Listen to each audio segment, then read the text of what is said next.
There are three main categories of investments: stocks, bonds, and cash. Stocks represent ownership in a specific company. It's all about risk and reward with equities. There's higher potential for growth, but they're also riskier than bonds and cash because their values can fluctuate more. Bonds are basically loans made to government entities or corporations. They pay regular interest and tend to be less risky than stocks.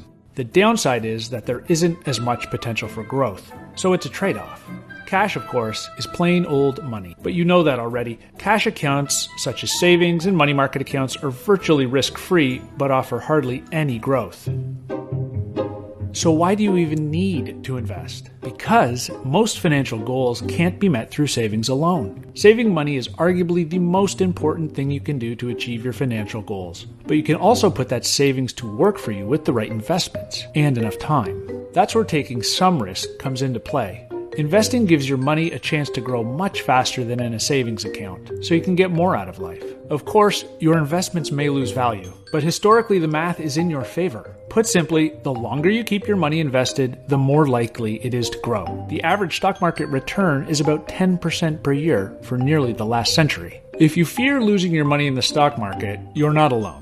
Fear is a normal human emotion, but getting paralyzed by fear could cost you big time.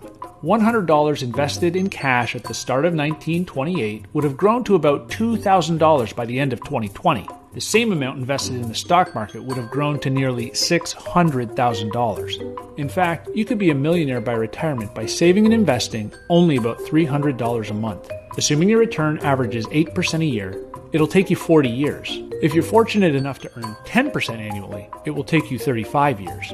And if you do this through a 401k or IRA, your investments will grow tax-free, and you will only pay taxes when you start taking money out in retirement. First, decide what goal you're saving for. For example, are you hoping to help pay for your child's college tuition? To build retirement savings? Or save up for a house? How much money will you need for that? Setting a clear monetary goal is the first step. Second, figure out your time horizon. That's the amount of time between now and the moment you'll need the money you're about to invest. For example, do you want to buy a house in 2, 5, or 10 years? Do you want to retire by the age of 60, 65, or 70? That's your time horizon. And third, figure out your risk tolerance. That's your comfort level with occasional drops in the value of your investment. Now, a few rules of thumb. Generally speaking, the more time you have, the more it makes sense to hold a higher percentage of your portfolio in stocks. And the less time, the more it makes sense to put more of your investments in bonds and cash. Similarly, the higher your risk tolerance, the higher your stock exposure should be, and vice versa. And finally, the biggest piece of advice for any newbie investor is to diversify.